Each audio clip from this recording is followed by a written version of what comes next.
अब मैं आपको देखो जैसे लूप बताया था ना, फॉर लूप आपको बताया था,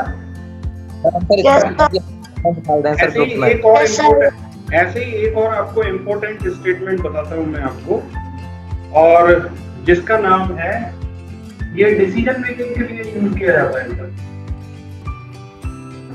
ऑपरेटर खत्म हो गए सर। ऑपरेटर्स आपके ये तीनों ऑपरेटर्स अभी आपको समझ लिए ना, वैसे और भी हैं लेकिन आपके तीन अभी आपने समझ लिए तो ठीक है, काम के डिसीजन मेकिंग स्टेटमेंट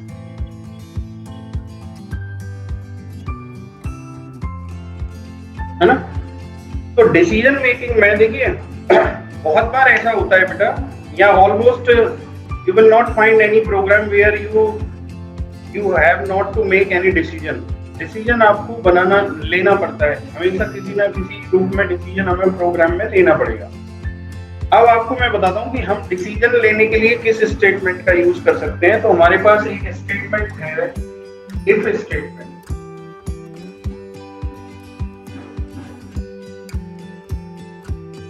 है। तो इफ स्टेटमेंट का यूज हम कैसे करेंगे ये आप समझिए। ये आपका ऐसे लिखा जाता है इफ, और इफ के बाद आती है कंडीशन।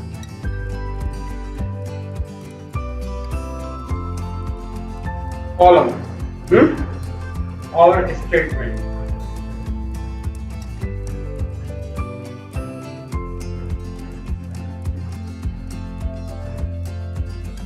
Else statement.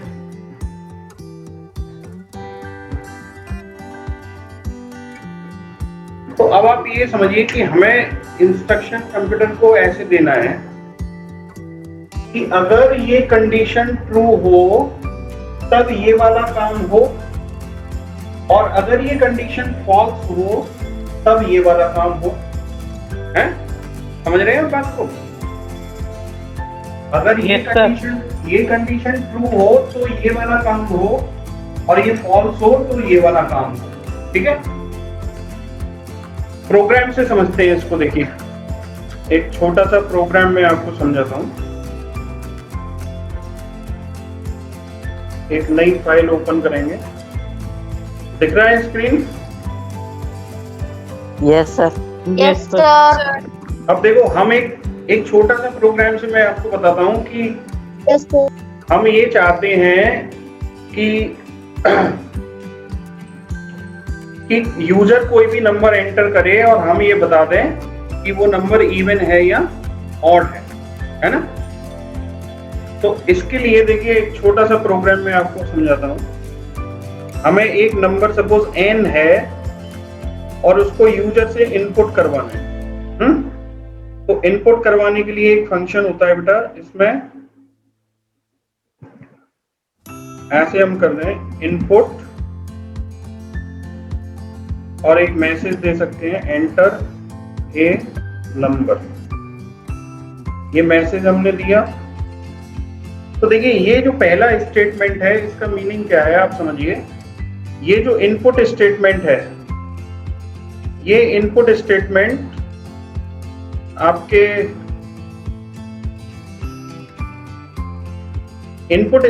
आपके जो अंदर ब्रैकेट में मैसेज दिया है, ये मैसेज आपके साथ सामने स्क्रीन पर लाएगा और तब तक वेट करेगा जब तक आप कीबोर्ड से कोई वैल्यू प्रेस नहीं कर देते। और कीबोर्ड से आप जो भी टाइप करेंगे वो टाइप्ड वैल्यू इस n के अंदर जाके स्टोर हो जाएगी। n हमने एक वेरिएबल ले लिया, ठीक है।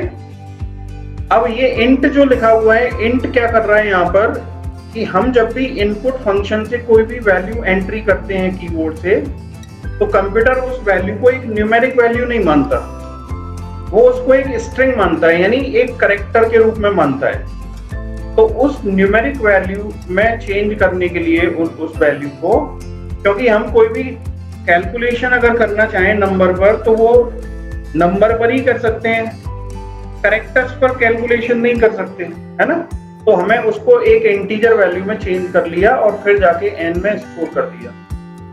अब आप ये बताइए कि मुझे ये चेक करना है कि अगर क्या n इवन है। अगर n इवन है तो मुझे ये डिस्प्ले करना है कि वो एक इवन नंबर है, और अगर n ऑड है तो मुझे डिस्प्ले करना है कि वो एक ऑड नंबर है। तो आप ये बताइए इवन कैसे आप डिसाइड करते हैं कि इवन नंबर है या ऑड नंबर है? तो वो इवन प्लस 2 से डिवाइड नहीं होता है वो odd। तो इसका मतलब ये हुआ कि अगर 2 से डिवाइड हो रहा है वैल्यू, है ना, तो 2 से डिवाइड अगर हो रहा है तो वो इवन होगा, और 2 से डिवाइड नहीं हो रहा है तो वो ऑड होगा। और अब अगर 2 से डिवाइड हो रहा है या नहीं, ये कैसे हमें पता चलेगा, ये बताओ।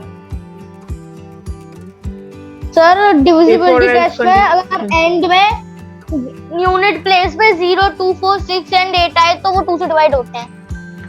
देखिए 2 से हम जब किसी नंबर को डिवाइड करते हैं बेटा, तो अगर रिमाइंडर 0 आता है ना, रिमाइंडर अगर 0 आता है तो क्या होगा, वो नंबर इवन होगा। और 2 से डिवाइड करने पर अगर रिमाइंडर 0 नहीं आता तो क्या होगा, ऑड होगा। अब हमारे पास कोई ऐसा मेथड पाइथन में है जिससे हमें रिमाइंडर मिल जाए, हमें ऐसा मेथड है कोई? मॉडुलस, मॉडुलस मॉड्यूलस है ना। तो हमने क्या कहा कि हमने पहले रिमाइंडर को मान लीजिए r में स्टोर किया, r इक्वल्स टू जो n है उसको 2 से भाग देके।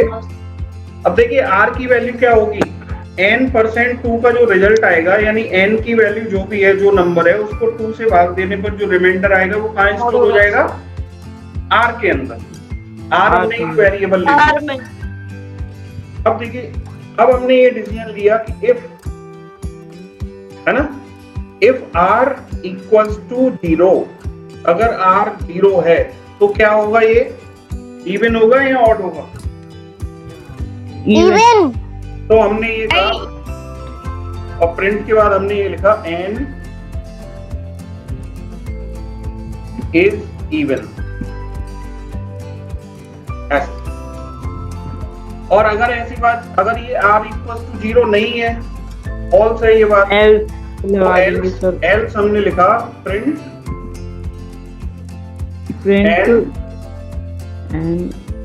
Is odd. ठीक है। अब देखिए, इसको प्रोग्राम को मैं सेव कर रहा हूँ, और सेव करने के बाद आपको रिजल्ट बताऊंगा इसका।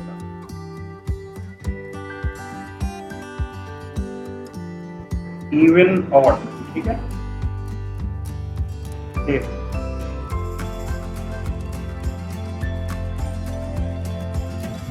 अब आप देखिए रिजल्ट इसका। सर ये क्या हो गया? रिजल्ट आपको दिख रहा है, नीचे आपको देखो एंटर ए नंबर लिखा आ रहा है। यस अब सर, लिखा रहा है।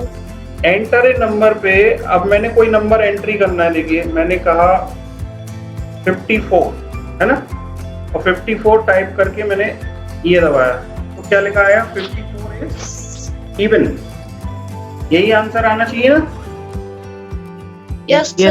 अच्छा, अब दोबारा देखते हैं, दोबारा रन करके देखते हैं। अब की बार एक ऑड नंबर देके देखेंगे।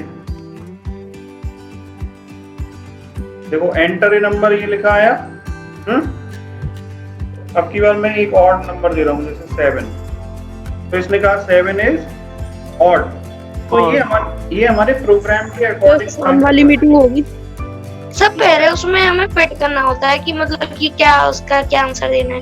तो बेटा ये हमें देखो, ये हमें प्रोग्राम जो होता है ना, कंप्यूटर तो हमारे प्रोग्राम के इंस्ट्रक्शन के हिसाब से चल रहा है ना। ये देखो, अब यहाँ पर अगर हम अपने प्रोग्राम को देखें, तो प्रोग्राम को देखने पर आपको क्या मालूम पड़ेगा कि सबसे पहली लाइन ये जब एग्जीक्यूट होती है, तो ये सबसे पहली लाइन का रिजल्ट हमारे पास ये आता है कि एंटर ए नंबर। और हम जो भी एंटर करते हैं, कंप्यूटर उस नंबर को, उस वैल्यू को एक इंटीजर वैल्यू में कन्वर्ट करके n वेरिएबल में स्टोर कर देता है। तो n की वैल्यू हो जाती है वो नंबर जो हमने एंटर किया है। फिर हमने n को 2 से डिवाइड करके जो भी रिमाइंडर आता है वो रिमाइंडर r में स्टोर कर लिया।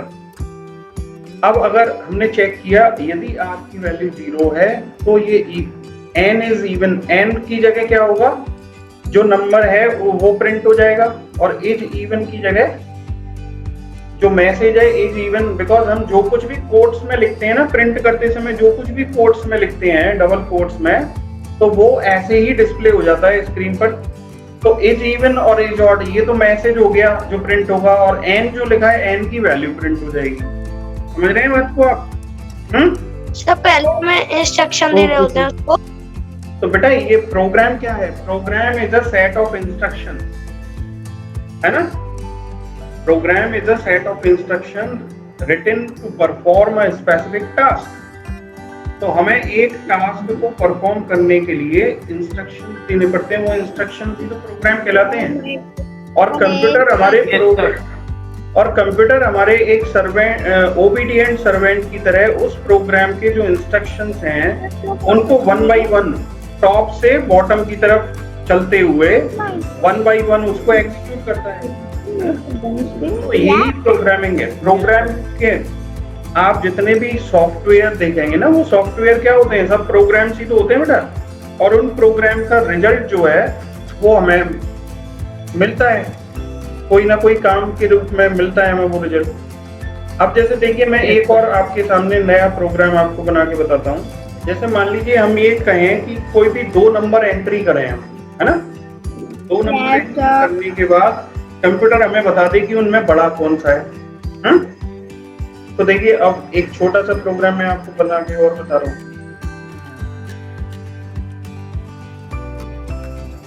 नई फाइल मैंने ओपन किया। जैसे मान लीजिए मैंने एक नंबर लिया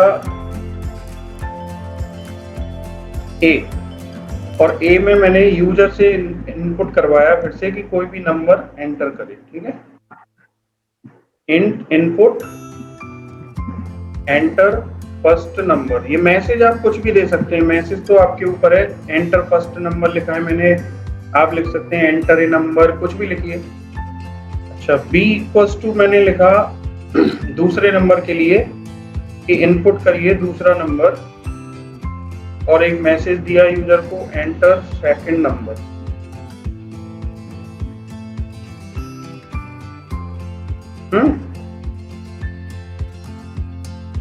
अब मैंने ये कहा कि अगर a is greater than b, अगर ये बात सही है a ग्रेटर देन b, तो क्या कहे ये?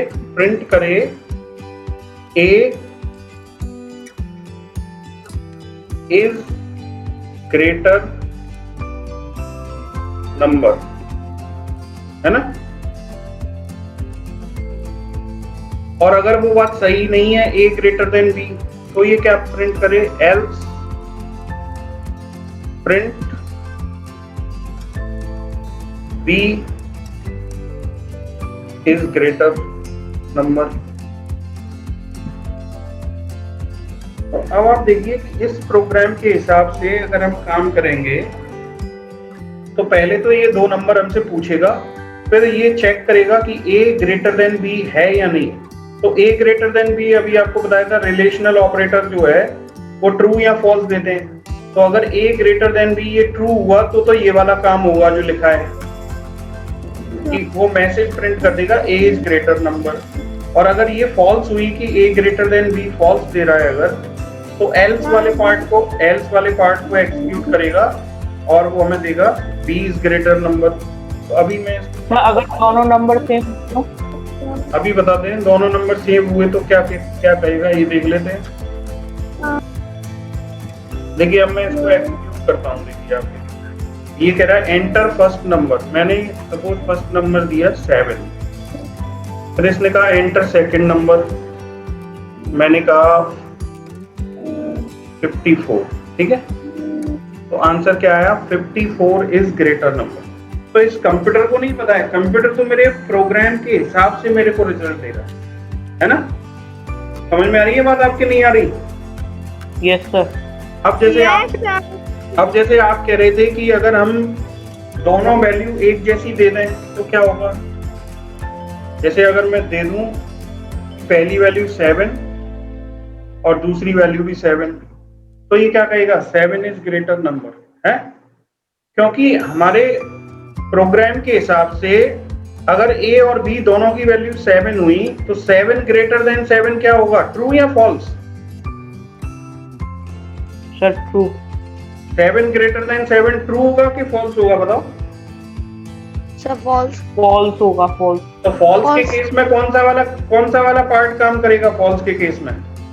एल्स। एल्स वाला। तो ये प्रिंट करेगा b is greater than number, और b की वैल्यू क्या है हमारी? 7। हाँ, तो ये यही प्रिंट करेगा ना, 7 is greater number.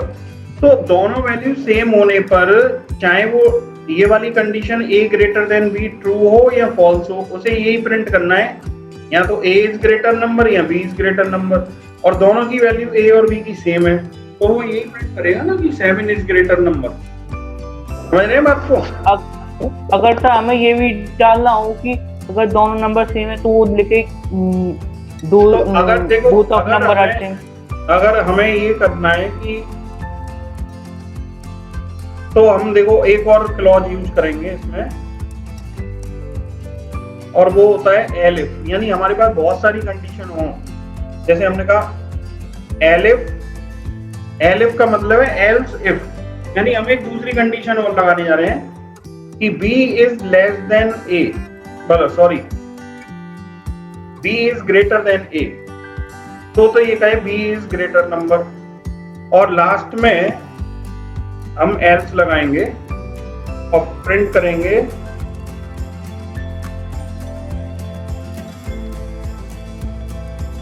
both values are equal।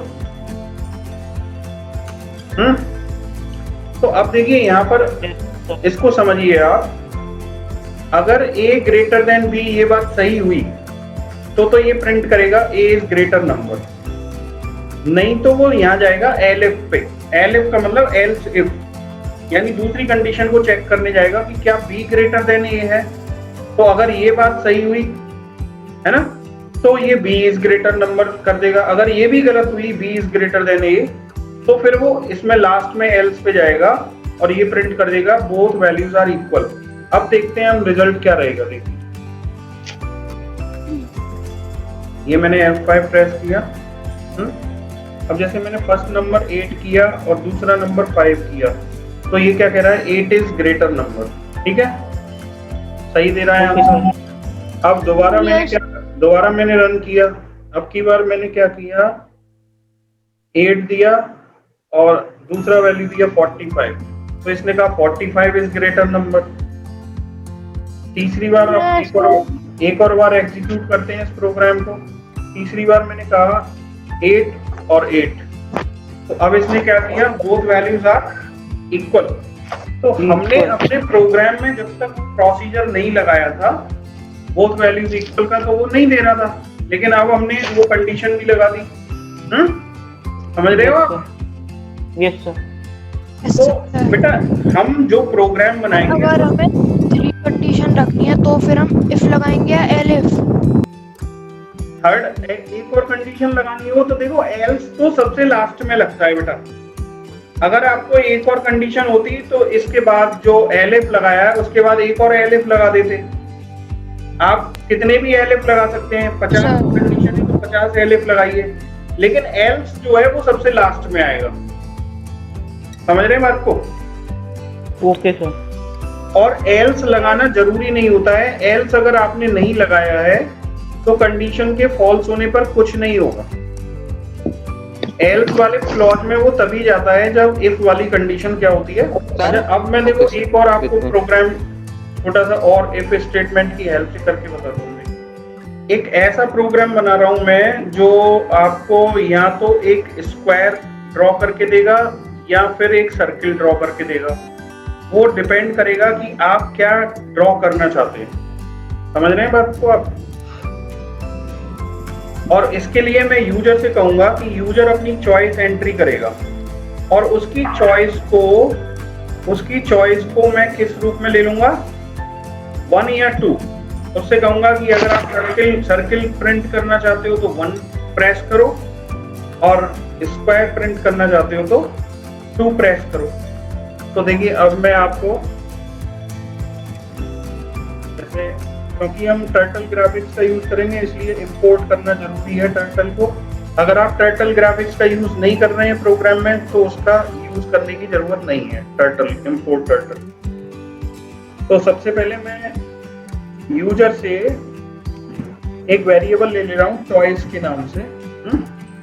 आप कुछ भी नाम रख सकते हैं वेरिएबल का, मैंने चॉइस रख लिया है। और यूजर से मैं कह रहा हूँ enter one for circle and 2 for square. ठीक है,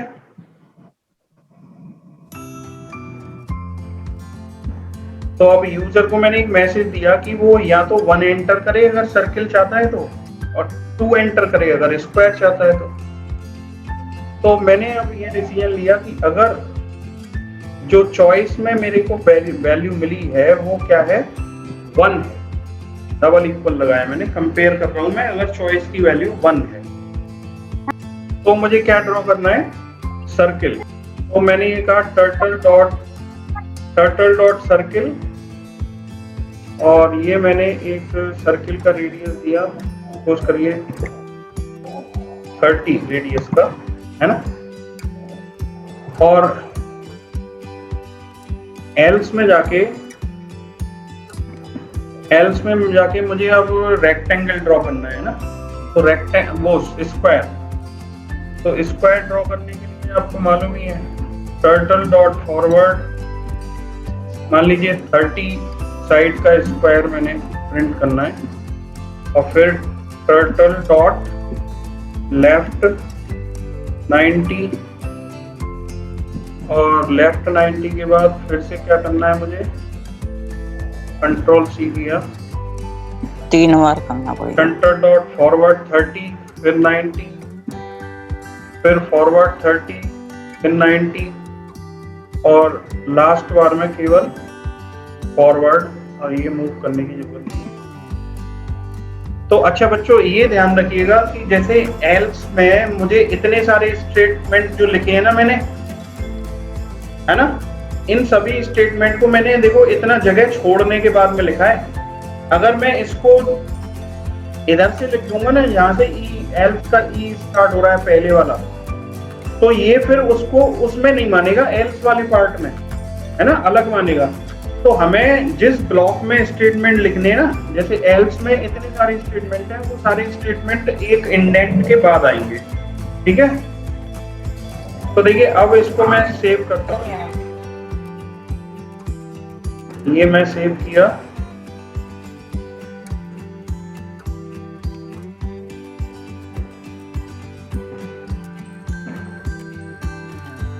सेव, ठीक है।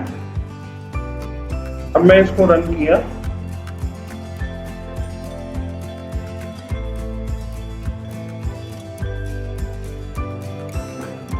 अभी एग्जीक्यूट हो रहा है बेटा,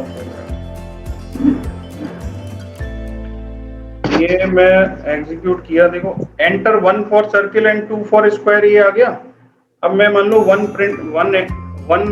प्रेस किया और ये किया मैंने 1 के बाद, तो आपकी जो देखो ये विंडो आ गई ना, सर्किल बन के आ गया। ओके सर, दिख रहे हो।